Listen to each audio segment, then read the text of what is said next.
And going back to the 5 best practices that came down as part of the president's executive order, these 5 best practices were listed as backup data and keep it offline, number 1. Number 2, update and patch systems promptly. Number 3, test incident response plan, which we were just talking about, right? The incident response. Number 4, check your security teams at work. And then number 5, segment your networks. Now, you being a network specialist, Jonathan, so when they say segment your networks, what are exactly the measures that you would take or put in place? Oh, that's not an easy answer, right? Because I mean, it's like every single situation's different. It's kind of like we have multiple sites and we separate each site, so they can't really directly talk to each other. So we segment each office from each other to some degree. And we have our offline backups and everything. I think that's probably the most important part of this whole thing, is just like being able to recover quickly. They're going to get you at some point, no matter what you do. So you need to make sure that you can recover as quickly as possible. I think that's the only option we really have at this point.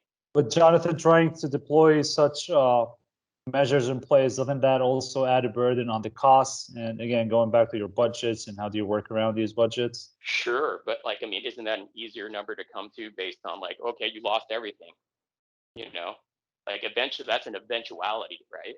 So then you have your insurance and everything that you have to go through. I tend to agree with you a bit, in a sense, because it is very, very hard to prevent compromise.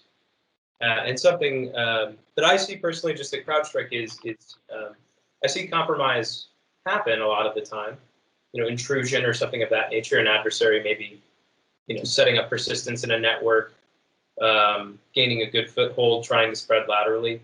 They do a few of these things before they actually start to go to their goal of data exfiltration, encryption, corruption, or destruction, something like that. That's usually what I see as being kind of the primary goals, and where people end up having these legal obligations for forensic reporting, or notifying a law firm, law enforcement, clients, things like that. What we've tried to do at CrowdStrike is give customers the ability to, even if compromise does happen, even if technologies are evaded, like an antivirus or something like that, because these antivirus solutions, they're not perfect.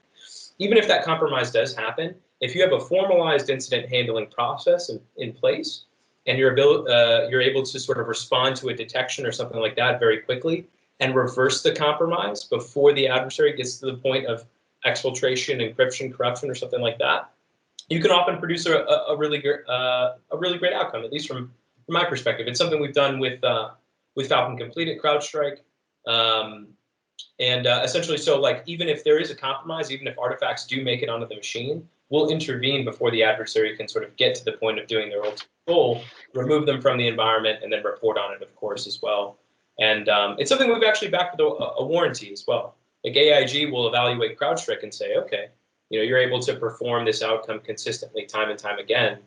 We're willing to eat up this underwriting fee you pay us in exchange for the risk of your customers. We've actually never had a claim on that warranty to date. We've never had a breach to date under Falcon Complete. So if you're able to intervene against compromise, I often think you can prevent data breach in many cases.